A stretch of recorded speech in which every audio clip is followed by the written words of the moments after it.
오후장에 집중해야 할 섹터와 종목에 대한 이야기 나눠보겠습니다. 오후장의 선택과 집중, 주식명가 MTNW 김성준 어드바이저와 함께 이야기 나눠보겠습니다. 위원님 어서 오십시오. 네, 안녕하세요. 네, 우선 미증시는 혼조로 거래 마치게 됐고 우리 시장은 관세 그리고 정치적인 불확실성이 정점을 지나가고 있는 과정 속에서 오늘 눈여겨봐야 할 섹터에 대한 이야기 나눠보겠습니다.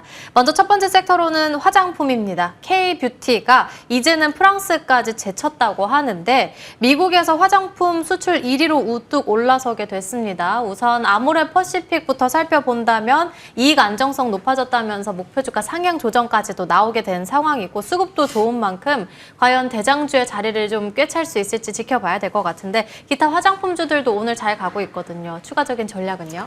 예, 일단 월 쳐다보니까 또 수출입 데이터에 대한 얘기들이 좀 나왔는데요. 화장품 같은 경우에도 수출액이 8.2억 달러로 전년 동기 대비 26% 증가하는 그런 모습을 보였었고요. 사실 과거에 최근에는 미국 시장에서 K-뷰티가 좀 유명세를 떨치면서 주가가 오르긴 했었는데요. 최근에는 중동과 유럽에서 상당히 고성장을 하고 있습니다. 특히 유럽에서는 전년 동기 대비 49% 성장을 했고요. 전체 지역별로 이제 17%까지 왔습니다. 16%까지 왔고요. 미국이 17%고요. 그러니까 거의 다 미국과 비슷해졌다라고 볼 수 있는데 성장성 감안하면 뭐 이제 역전도 뭐 코앞에 있다라고 볼 수가 있는 부분들이고요. 아무래도 이렇게 실적이 좋아질 수 있는 이런 흐름들이 이제 나타나는 상황 속에서 사실 공매도가 이제 오늘 3일차에 불과하거든요. 그러다 보니까 대부분 다 공매도는 다 일부씩 다 있는데 그 중에서도 가장 그 공매도의 평균 매도가 대비 지금 주가 상승이 큰 폭이 큰 것이 이제 화장품 섹터고요. 그 얘기는 일단 공매도 일단 초반에는 지금 전략 실패가 지금 나타나고 있는 것이 가장 뚜렷하게 나타나고 있는 섹터가 화장품이고 이런 흐름들이 조금 더 이어졌을 때 오히려 그들도 뭐 이제 손절성에 이제 환매수를 할 수 있는 이런 부분들도 좀 생길 수 있는 그런 섹터이기 때문에 어찌 보면은 이렇게 시장이 전반적으로 공매도의 순기능을 우리가 얘기를 많이 하는데 순기능이 발휘되기 위해서는 일부는 좀 이렇게 비워야 되거든요.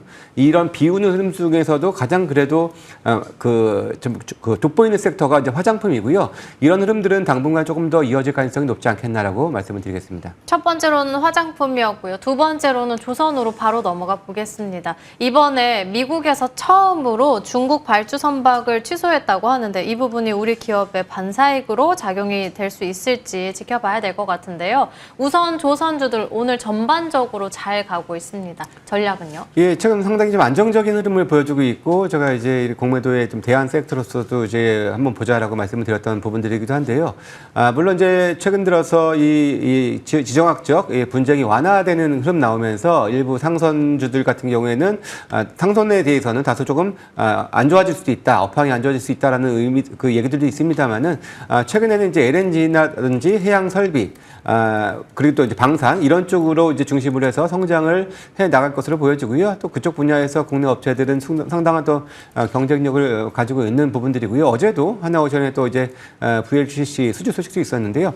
꾸준한 이런 흐름들을 좀 보여주고 있는 만큼 여전히 마찬가지로 공매도 초기에는 이제 상대적으로 안정적인 주가 흐름을 기대해 볼 수 있는 섹터로서 조선은 여전히 관심이 필요하고 특히 저는 상대적으로 더 싼 기차제 업체들 더 유망하게 보고 있다 말씀드리겠습니다. 여전히 위원님께서는 조선 그 안에서도 기자재를 유망한 쪽으로 살펴봐도 괜찮을 것 같다 언급해 주셨고요. 다음 섹터로 넘어가 본다면 자동차주 볼 수 있겠습니다. 미국 관세 정면 돌파하는 자동차 쪽이 되겠는데 트럼프 관세 울고 웃는 자동차의 앞으로의 향방은 어떻게 될까요? 자, 아무래도 일단 뭐 트럼프의 입에 많이 좀 달려 있는 부분들이고요. 아무래도 이제 내일 우리 시간으로 내일 새벽에 이제 상호 관세와 관련된 이제 발표를 앞두고 있고 그 다음 날이 수입차에 대한 관세 25% 시행이 예정이 되어 있는 그런 날이기도 합니다. 근데 그에 앞서서 3월 이제 글로벌 판매량 발표가 있었는데요. 나름 그래도 선방했습니다. 특히 기아는 수출 쪽 그리고 내수 쪽 다 성장하는 모습을 좀 보여주면서 더 좋은 상대적으로 좋은 그런 움직임을 보였었고요. 물론 현대차 역시도 그렇게 나쁘지 않은 그런 판매 실적은 달성을 했습니다. 하지만 이런 부분들보다도 이제 관세와 연결해서 아마 내일 새벽에 있을 얘기가 1차적인 힌트는 될 것 같고요. 특히나 이제 이 수입차 관세는 이제 GM이나 포드와 같은 미국 자국의 자동차의 피해가 더 큰 부분들이기 때문에 내일장에서 약간의 완화적인 이슈가 나온다면은 아마도 자동차 업종은 또 싼 밸류적인 측면도 있기 때문에 다시 한번 시장에서 주목을 받을 수 있는 그런 이슈가 될 것으로 기대를 해봅니다. 그렇다면 오늘은 화장품, 조선, 자동차 안에서 어떤 쪽에서 공략주를 꼽아주셨을까요? 예, 사실 제가 이 시간에 가장 많이 소개를 했던 분야가 사실 화장품인데 오늘도 화장품을 하나 좀 준비를 했습니다. 자, 오늘 준비한 종목은 이제 잉글우드랩이라는 종목이고요. 자, 잉글우드랩은 이제 최근에 미국이 이제 선케어가 예전에는 제품을 많이 선크림 같은 잘 바르지 않았는데 요즘은 많이 좀 좋아지고 있어요. 하지만 근데 미국이 좀 규제가 좀 강합니다. 이쪽 관련해서 뭐 이제 여러 가지 테스트도 좀 해야 되고, 그리고 이제 몇 개 활성 물질에 대해서는 사용 금지 조치도 내려서 이제 까다로워서 통상 진입하는데 한 1년 이상 걸린다고 하는데, 잉글우드랩 같은 경우에는 자체적으로 이제 패스트트랙을 통해서 아마 이제 올 하반기 정도에는 출시를 할 것으로 좀 기대가 되는 그런 부분이라고 할 수가 있겠고요. 사실 작년에 이 회사도 뭐 출고 지연이라든지 또 선적 이슈 때문에 실적이 안 좋았습니다. 그래서 이 미국에 있는 이 토토화 공장이 가동률이 30% 미만으로 떨어지면서 영업이익률도 1%대를 보여줄 정도로 실적이 크게 좀 부진했었는데요. 올해는 이제 좀 회복이 좀 충분히 좀 기대가 되는 그런 시점이고요.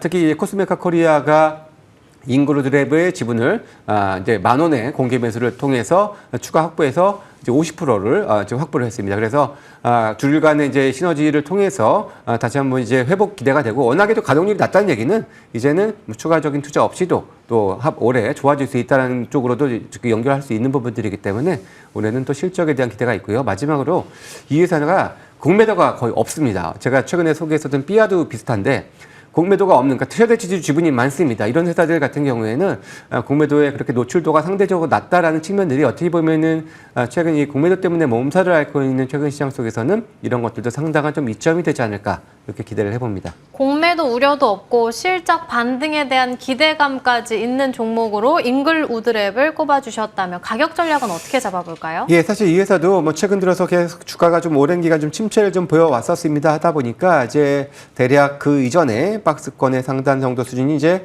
11,000원 정도이거든요. 그래서 그 이제 급락하기 이전의 수준 이제 11,000원을 1차적인 목표로 말씀을 드리고요.